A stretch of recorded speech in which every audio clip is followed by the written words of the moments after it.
Olá, pessoas lindas! Meu nome é Alice, sejam todas muito bem-vindas de volta ao meu canal. Vamos continuar a série de entrevistas que estão rolando nesse setembro bissexual 2025. E a pessoa entrevistada de hoje é Loline Hunters, autora de Entre Livros e Fios Dourados e Mais Histórias Fantásticas. Sem mais delongas, vem acompanhar como foi esse papo. Hoje eu tô aqui com Loli. Oi, Loli! Prazer te receber aqui no canal. Obrigada por ter aceitado o convite para bater esse papo comigo. Primeiramente, eu queria que você se apresentasse para as pessoas que ainda não te conhecem, por favor. Oi, gente, prazer. Meu nome é Loline Hunters, mas todo mundo me chama de Loli. É como eu gosto de ser chamada. Penso que se me chamarem pelo nome completo vão estar brigando comigo, mas enfim. Eu sou uma autora bissexual, demissexual, não binária, então tenho várias letrinhas aí do LGBTQIAP+. Escrevo principalmente romances com personagens principais não binários. E a partir disso, eu trabalhei bastante com o tema da bissexualidade. Além disso, na minha vida fora do pseudônimo, eu sou pesquisadora, cientista social. Me formei agora no mestrado em Ciências Sociais, com especialização em Sociologia da Literatura. Eu pesquiso a relação dos autores LGBTQIAP+, com a Amazon KDP. E, por enquanto, não tenho nenhum projeto novo, mas os meus projetos estão disponíveis na Amazon. É só procurar pelo meu nome por lá. Maravilha, uma pessoa que fez muitas coisas. E aí, como a gente vai falar, né, sobre escrita e bissexualidade, eu queria começar te perguntando se a escrita contribuiu de alguma forma no seu processo de compreensão da sua bissexualidade.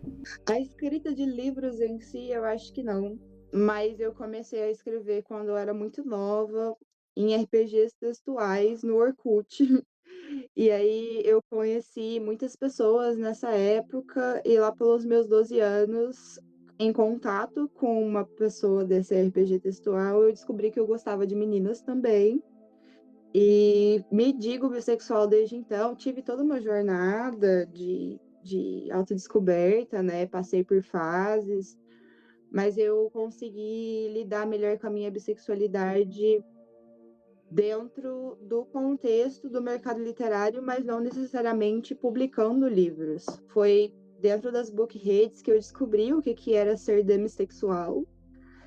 E descobrir essa parte da minha sexualidade me fez pensar muito mais sobre a bissexualidade em si, porque antes, por não ter atração sexual por homens, só por homens específicos, eu acreditava que eu era lésbica.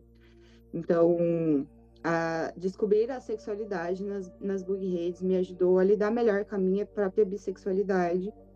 E hoje eu trabalho com todas essas letrinhas exatamente porque foi essencial descobrir tudo sobre a minha identidade para lidar melhor com a minha bissexualidade no final das contas. Que legal, eu também descobri sobre a minha demissexualidade nas book reads. E é como você estava falando, né? Você escreve personagens não binários e personagens bissexuais também. E eu queria saber de você qual a importância para você da criação desses personagens. Nossa, essa é uma resposta muito difícil porque sempre vai para um lado extremamente político, né? Mas eu acredito que a literatura é transformadora e hoje em dia a gente não vê representações fiéis ou verdadeiras de pessoas como nós, bissexuais, não binários, assexuais no geral, pessoas dessas minorias marginalizadas, LGBTQIA+, que não se veem na representação nem nos livros, nem nas séries, nem nos filmes. Representar essas pessoas acaba mudando vidas. Eu nunca vou esquecer de um leitor em específico que se descobriu uma pessoa não binária exatamente por causa dos meus livros. Eu acredito que é um lugar de acolhimento, de representação, e acaba sendo um lugar de autoencontro também, né? Porque antes de escrever livros com personagens não binários e bissexuais, eu não me encontrava muito na literatura. Se eu me encontrava, era nos livros dos meus colegas.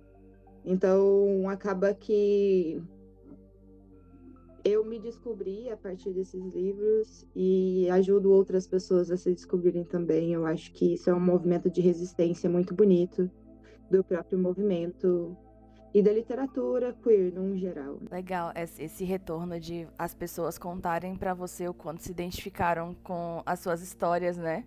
Sim, muito bonito. Inclusive, pensando nesses retornos que as pessoas te trazem, nesses bate-papos, avaliações, esse tipo de coisa te inspira de alguma forma na criação de personagens ou de novas histórias? Meu processo criativo, ele é um pouco maluco, porque ele geralmente vem acompanhado de canalizações espirituais. Então, é um pouco maluco. Mas eu me inspiro muito no sentimento que esses leitores trazem para mim para continuar, sabe? As histórias não necessariamente são inspiradas nesses relatos, mas o meu trabalho, eu ainda não ter desistido, mesmo com todas as dificuldades e os obstáculos do mercado editorial, é por eles. Acaba sendo pelos leitores, mais pelos leitores do que por mim, no fim das contas, porque se fosse por mim e pela minha própria mente, eu já teria desistido há muito tempo.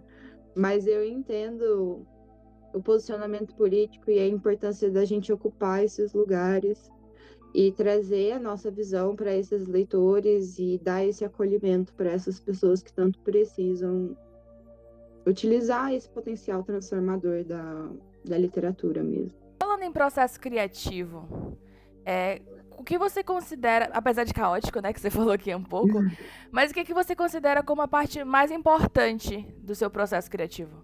Para começar histórias novas ou para divulgar as histórias, que são dois processos criativos diferentes, eu acho. Tá. Para começar coisas novas, o processo, a parte mais importante para mim é o brainstorming. Antes de fazer a escaleta, eu tenho que fazer pelo menos um roteiro do início ao fim da história para eu conseguir escrevê-la de verdade. Em relação ao processo criativo de divulgação, esse é um pouco falho, porque eu não tenho muita constância. O processo criativo da divulgação vem muito do que eu imagino que os leitores vão gostar daquela história que eu criei. Eu nunca crio as histórias já pensando nos leitores, eu crio as histórias muito para mim, para suprir uma falta minha, para escrever uma coisa que eu precisava. E eu acho que isso às vezes me atrapalha um pouco no mercado, porque muitos leitores estão procurando coisas específicas e eu estou escrevendo as coisas que aparecem na minha cabeça e que eu acho legal escrever. Mas aí no processo criativo de começar a pensar na divulgação, eu olho para aquele material e olho o que o leitor vai gostar. Então, por exemplo, quando eu publiquei Entre Livros e Fios Dourados, esse livro, ele foi para mim no processo criativo de escrita uma uma cura, foi uma terapia, assim. Eu coloquei todos os meus traumas e os meus desejos e os meus sonhos naquele livro. E coloquei uma guia espiritual minha também, a nona, que é mencionada na dedicatória. E fiz ali um romancinho bonitinho, como terapia mesmo. E aí, na hora de pensar na divulgação, aí eu tive que olhar para o livro como se eu fosse uma leitora. Aí eu comecei a pensar, nossa, é uma Bienal mágica, né? Com uma cama só, elas estão dividindo uma cama só. Tem todos os clichês que as pessoas vão gostar. Então, são dois processos criativos diferentes, um mais focado em mim e um mais focado na visão que os leitores vão ter do livro já criado, assim. E você acha a parte, né, da divulgação ser a parte mais difícil do seu trabalho? Eu não sou marqueteira, né? Eu sou escritora. Eu acho que essa é a parte mais difícil, sim, porque eu tenho muita dificuldade. Eu sou meio eremita. De vez em quando eu sumo das redes sociais e não consigo manter uma constância. A minha coisa é escrever e publicar quando der.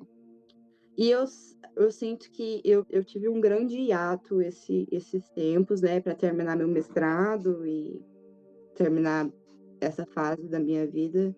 Então eu não estou publicando e eu acho que uma das coisas que mais me atrapalha em publicar histórias novas é pensar nessa divulgação, porque quanto mais tempo passa, mais estratégias de marketing vão sendo criadas, mais coisas novas vão sendo feitas e tem que ficar de olho.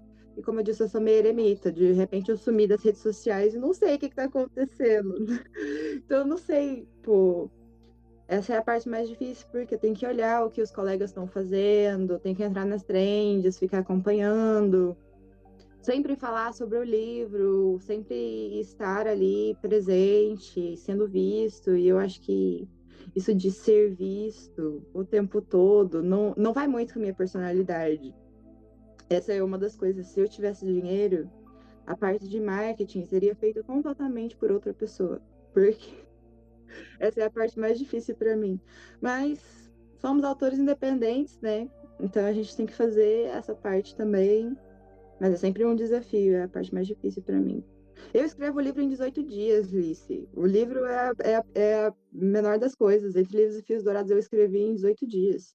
Então, o difícil para mim é a divulgação mesmo. Sempre vejo isso, né? Vocês sempre falando o tempo todo do livro de vocês o máximo possível, ainda mais sendo independentes. Tem essa questão de precisar falar ainda mais, né? Uhum. Porque é aquela coisa de quem não é visto não é lembrado. Só que isso é muito cansativo também, né? Nossa, extremamente cansativo. E, inclusive, eu acho que isso alimenta muito o próprio algoritmo da Amazon, porque a gente fica pensando, ai, nós não somos vistos, nós não somos lembrados. E aí a gente entra num processo de produzir tanto, de tentar estar sempre visível para o público, que isso exaure muitos escritores. Eu conheço muitos que tiveram burnout, que desistiram da carreira temporariamente ou de verdade por causa disso, porque não é só escrever. Assim, quando nós somos autores independentes, a gente cuida do marketing, a gente cuida do design, a gente cuida de contratar os serviços, o dinheiro sai todo do nosso bolso. É, a divulgação somos nós que fazemos, a nossa cara é a nossa marca, o nosso nome é a nossa marca. Eu, por exemplo, uso pseudônimo, mas ao mesmo tempo a minha face, quem eu sou é quem está apresentando as minhas histórias. Então acaba que você vira uma pequena empresa, você é visto pelo mercado como uma pequena empresa, porque você está publicando seus livros, está fazendo tudo sozinho. E isso é extremamente cansativo, porque às vezes você só quer escrever uma história e fazer com que as pessoas leiam, sabe? Mas é um grande trabalho que muitas vezes, para fazer dar certo de verdade, a pessoa teria que trabalhar com isso de forma integral e os custos não são baixos, né? As pesquisas, inclusive a minha pesquisa de mestrado, demonstra que os ganhos são muito pequenos, eles são irrisórios, a gente recebe centavos por página lida, e ao mesmo tempo a gente está tirando do nosso próprio bolso divulgação, ilustração, e os leitores querem ilustração de qualquer forma, e eu entendo eles, é realmente muito bonito. Querem brindes que saem do nosso próprio bolso também, então a gente tem que se virar no mercado para fazer acontecer. E sendo LGBT, eu acho que é ainda mais difícil porque nossos livros não chegam no público geral. Eu acho que existe, não sei se é um bloqueio da própria Amazon ou do próprio mercado, ou se é específico da sociedade heteronormativa, mas nossos livros chegam para um público muito específico, mesmo que tenham temas gerais, porque mesmo que tenham temas gerais, nossos personagens são LGBT, então eles são vendidos como se fossem para o nicho LGBT apenas. E isso faz com que a gente fique numa bolha. Às vezes é bom, porque a gente não se envolve com coisas ruins. Mas acaba limitando o nosso alcance, sabe? Enquanto autores LGBT, enquanto pessoas que têm que ocupar a literatura. E é realmente muito difícil. Já é difícil para um autor independente, cis e hétero, por causa das situações. Imagina para pessoas LGBT no geral. É isso, né? Porque é como se as histórias heterocis fossem pra todo mundo e as nossas fossem só pra gente. Sim, eles são universais, nós somos específicos. E isso não é verdade, sabe? Eles se colocam como universais, colocam essa heteronormatividade como a norma verdadeira, como se fosse o normal e apenas isso, e tudo que estivesse de fora disso fosse específico, direcionado para certas pessoas. Uma das coisas que eu analisei na minha pesquisa, inclusive, estou utilizando como uma oportunidade de falar dela, porque eu estou exatamente isso. Uma das coisas que eu observei na pesquisa é que a Amazon e o algoritmo da Amazon direciona livros heterocis para todo mundo, mas livros LGBT só para quem procura por esses livros. Então, pessoas que geralmente leem livros heterossexuais eróticos, com capas de homens descamisados, não vão receber sugestão de livros LGBT na biblioteca do Kindle. Mas a gente recebe os livros dos homens descamisados como recomendação na biblioteca do Kindle, independente do tipo de conteúdo que a gente está indo atrás. Eu posso ler só livro LGBT, com protagonismo LGBT, com temáticas queer, com representação de todas as identidades possíveis, e mesmo assim eu vou receber recomendação de livro erótico heterossexual no meu Kindle. Então é uma coisa que dá para ver que existe uma disparidade dentro da própria plataforma, às vezes. E a gente não tem como saber se é uma regra da plataforma, porque a gente não tem os dados específicos, ou se é uma coisa do público mesmo. O público, quem está lendo os LGBTs, né, no caso? Seria só a gente? Se a gente estiver falando só para a gente, qual é a efetividade disso? Ok, acolhimento entre nós, mas será que eles. Será que a gente vai ser entendido? Será que nossa luta política vai longe o suficiente se a gente não tiver pessoas aliadas que não sejam da comunidade e que estejam dispostas a nos ler, a nos ouvir, a nos perceber, a nos divulgar, a falar sobre a gente de forma positiva? Porque na hora de cancelar a gente no Twitter tá todo mundo lá, mas na hora de divulgar um livro novo desses autores é muito difícil aparecer. Então, são muitas perguntas a se fazer, mas essa é a minha análise. Eu acredito que, pensando assim, de forma mais geral, que é um pouco das duas coisas. É consumo e também as próprias plataformas que sabotam a gente. Porque a gente vê isso em vários casos de várias formas diferentes. Até tipo questão racial, por exemplo. Tava rolando aquela discussão muito grande que se você botasse uma foto comprida que tinha uma pessoa branca e uma pessoa negra, o recorte que se fazia era na pessoa branca. Então as plataformas, elas acabam também fazendo parte disso, por mais que muitas pessoas redirecionem seus gostos pra alguma coisa. Porque, como você falou, né? A gente recebe todo tipo de coisa. Não só os LGBTs que a gente quer consumir.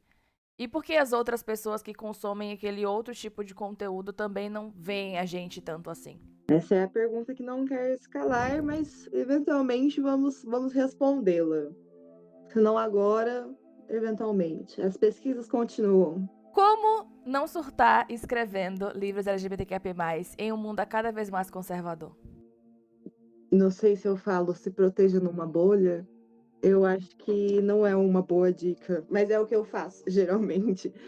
Eu tenho construído rede de apoio. Acho que rede de apoio de autores com identidades semelhantes, com papos semelhantes, com ideias semelhantes é o essencial.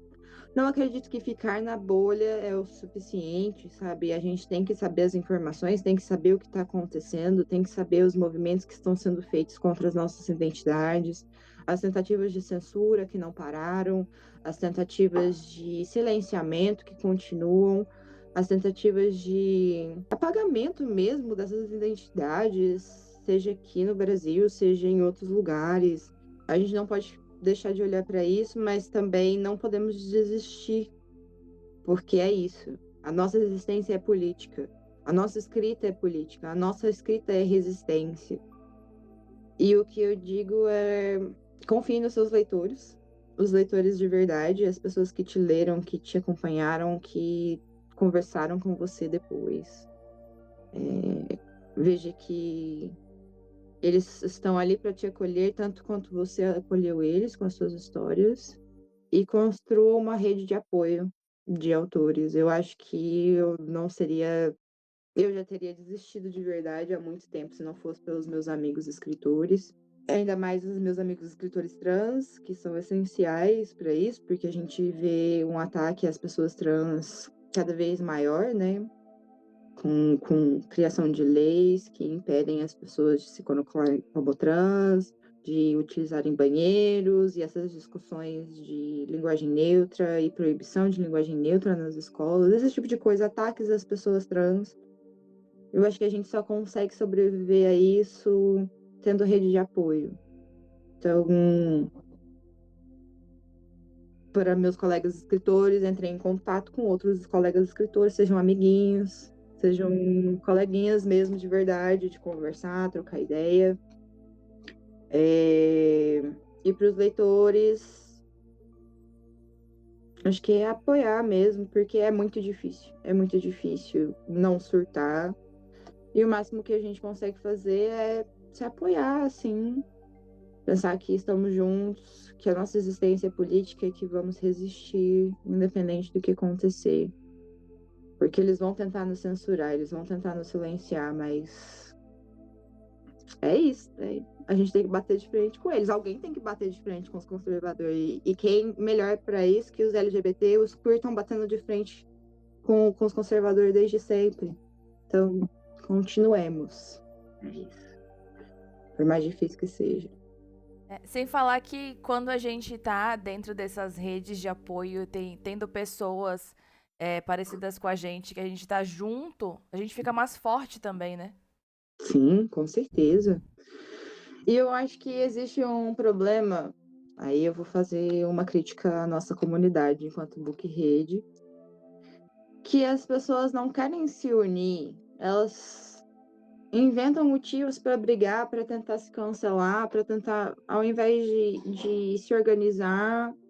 E eu sei que é muito difícil se organizar enquanto um autor LGBT autopublicado, porque a gente não tem nada que nos una, além de um acordo de usuário com a Amazon, que nenhum contrato é.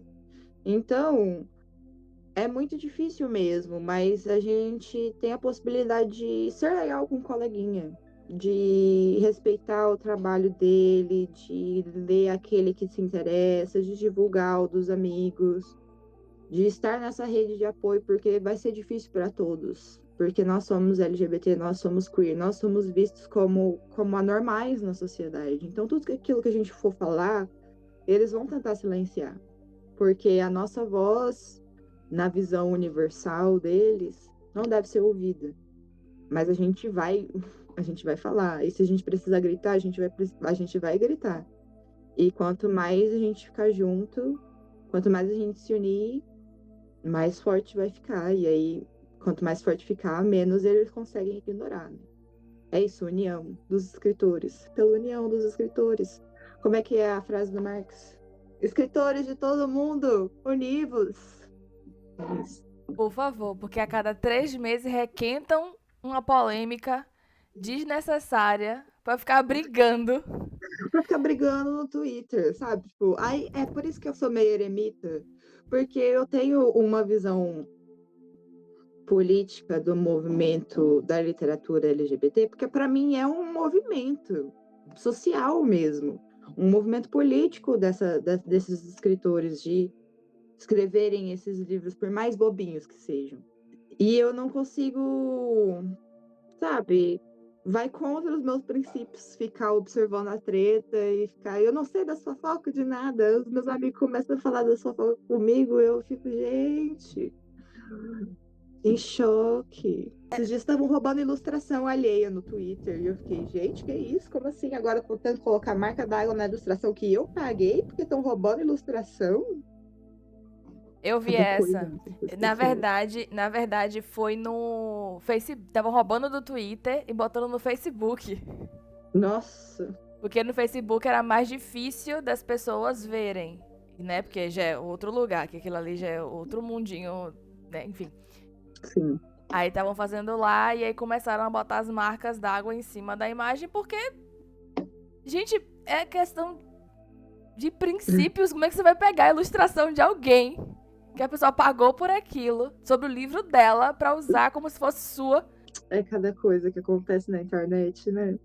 Agora, pra dar uma aliviadinha aqui nesse clima, eu queria que você contasse alguma coisa sobre você que as pessoas não sabem, mas que você pode contar, é claro. Falo muito sobre isso, mas vou falar aqui também. Eu sou médium e eu tenho contato com muitos espíritos. Faço projeções astrais, faço limpezas energéticas, ouço vozes na minha cabeça, vejo coisas. E para mim isso é muito natural. Inclusive, tem um livro que eu escrevi que era mais ou menos para explicar para alguns dos meus leitores como funcionava a minha vida, que é Tulipa, Luz e os Fantasmas do Passado, em que a personagem principal é médium também. Eu acho essa informação muito legal sobre mim, porque muitas informações vieram a partir da minha mediunidade. O próprio nome Lorraine Hunters veio da minha mediunidade e descobertas que eu fiz sobre o meu eu espiritual. Então, é legal. E eu gosto de trabalhar com os temas da espiritualidade da minha escrita, exatamente porque eu vivencio isso. Já sou uma informação legal sobre mim. É Não sei se as maravilhosa. pessoas, não sei se as pessoas acreditam, né? Mas tanto faz. Se elas acreditam ou não, vai continuar acontecendo. Quem acredita vai achar maravilhoso, quem não acredita vai ficar ok. É isso. E já que a gente falou de escrita novamente, você falou sobre botar a sua espiritualidade na sua escrita, eu queria saber se existe algum tipo de cena que você considera mais difícil de escrever. Ai, as cenas dos traumas das personagens sempre são as mais difíceis, né? Nossa. Eu não tenho muita dificuldade de escrever cena quando ela já tá planejada, porque ela simplesmente flui. Eu escrevo muito rápido e quando flui, já foi. Mas uma cena que eu tive muita dificuldade de escrever foi nesse livro que eu mencionei agora, Tulipa, Luz e os Fantasmas do Passado, que foi uma cena em que a personagem principal estava passando num sonho, né, num pesadelo, estava passando por um corredor e ela via experiências de abuso físico, sexual, enfim, cenas de abuso que são realmente muito difíceis de serem tratadas. São alguns dos gatilhos que eu mais trato nas minhas histórias, porque, como eu disse, é muito uma questão terapêutica também, né? Uma questão de cura para mim mesma. Então, essas cenas em que eu faço trauma dump sempre são as mais difíceis, porque eu tenho que fazer uma terapiazinha antes de escrever. Escrever pensando em não me afetar tanto com aquilo, escrever pensando de uma forma delicada para tratar sobre esse assunto para mim e para os leitores que podem ser afetados nisso também. Inclusive, dizem que esse é o meu livro mais pesado. Não sei avaliar, mas esse foi muito difícil exatamente por causa dessas cenas mais tensas, assim. Até porque tinha um demônio nesse livro, né? O demônio era o perseguidor. Então eu acho que esse foi um lance meio tenso aí. Acaba que são cenas mais delicadas, né? E aí pode Sim. mexer muito com as pessoas. E falando em mexer muito com as pessoas, quando você vê os seus trabalhos prontos, né, as suas histórias prontas, o que você gostaria que as pessoas sentissem com essas histórias? Eu acho que o tema geral das minhas histórias é evolução. É você olhar para todas as coisas ruins que te aconteceram, porque minhas histórias, elas podem ser bonitinhas, mas elas são todas dramáticas. Se você for olhar a lista de gatilho no início do livro, sempre vai ter umas coisas bem pesadas, assim. Mas eu acho que é uma mensagem de superação, de evolução mesmo. Eu quero que as pessoas, primeiro, que elas consigam perceber que os personagens LGBT que eu tô retratando ali são pessoas, como qualquer outra, e que vão viver coisas boas e coisas ruins, e que vão precisar se libertar de traumas e que vão precisar se reconstruir desses traumas, mas que no final as coisas vão ficar bem. Eu acho que a tensão e o conflito é a parte principal da narrativa. Então as coisas têm que dar errado pro livro ser bom. Mas eu acredito que o final ser sempre algo mais leve, mais positivo, em que o personagem se modificou de alguma forma, ele evoluiu de alguma forma, ele entendeu que ele merece ser feliz, que ele merece ser amado, que ele merece ter sucesso, esse tipo de coisa sempre é o principal. Então, eu quero que peguem meus livros e sintam superação, que olhem para eles e falem, nossa, é possível, mesmo com todas as dificuldades, mesmo com todos os traumas, mesmo com todos os obstáculos. É possível eu ser feliz, é possível eu ser uma pessoa não binária e ter vivido coisas ruins e mesmo assim ser feliz e ser amado. É possível eu ser louca, maluca, igual a Malice, e mesmo assim ter sucesso na vida e conseguir construir a própria carreira e aprender coisas, enfim. Todos os livros acabam girando nessa parte de superação, no final das contas. Agora me diz, o que significa ser uma autoria bissexual pra você? A gente vai voltar nisso de novo, né? É resistência, não tem como. É possibilidade, luta, acolhimento para mim e para os outros. É uma coisa muito bonita, porque acaba que a gente tá mudando o mundo, mudando as pessoas ao nosso redor, mudando os nossos leitores, mudando a gente. Então é algo bastante político. Eu acho que é isso. É uma escolha política que eu faço todos os dias pela luta da libertação das pessoas bissexuais, continuar escrevendo sobre pessoas bissexuais e continuar representando elas em diversas características, com diversas personalidades, porque todas as pessoas bissexuais são especiais e únicas, e a gente precisa ver essa multiplicidade de bissexuais no mundo aí, né? Na literatura, principalmente. E é isso. Exatamente, porque cada um de nós é plural dentro de sua individualidade. Exatamente. Loli, muito obrigada por ter cedido seu tempo para participar aqui desse bate-papo. Eu adorei, de verdade. Eu que agradeço. E pra gente finalizar, faz aí a sua divulgação, quais são seus trabalhos, a gente pode te encontrar. Tá, gente, vocês podem me encontrar em todas as redes sociais em @readloline. Eu, além de ser escritora e pesquisadora, também sou revisora e leitora sensível. Minha leitura sensível, ela vai junto com a minha pesquisa a partir da teoria queer. Então, a agenda está aberta aí para o que vocês quiserem fazer. Nas minhas redes sociais, principalmente no Instagram, tem o link do meu site de escritora e tem o link do meu site de trabalhos. É só dar uma olhada lá, entrar em contato, é fácil, é só chamar na DM. Os livros estão todos na Amazon, lá no meu Instagram também tem o link para todos eles. E é isso, no Instagram é mais fácil de me achar do que nas outras redes sociais. Me sigam lá pra gente conversar e trocar uma ideia. Vou deixar aqui na descrição o link das redes sociais de Loli, porque aí facilita muito a vida de vocês. Só clicar lá, principalmente o Instagram, que é mais fácil de encontrar. Só clicar e ir lá conhecer mais. Gostaram desse bate-papo? Se sim, não deixe de deixar gostei aqui embaixo agora mesmo, porque assim mais pessoas podem chegar a esse vídeo e conhecer essa autoria incrível. E claramente não esquece de considerar se inscrever aqui no canal, porque assim você não perderá mais nenhuma entrevista que vai sair esse mês de setembro. Ah, quero pedir para vocês também virem aqui nos comentários e deixar feliz aniversário para Loli, porque hoje é aniversário dele. Loli, feliz aniversário, meu amor. Muito obrigada novamente por ter topado participar dessa entrevista maravilhosa. Foi incrível bater papo com você. E eu espero que o seu novo ano de vida seja radiante. Muito obrigada por terem assistido até aqui, ter se inscrito neste canal e ter deixado seu gostei nesse vídeo. Um beijo, lindezas, e até o próximo vídeo.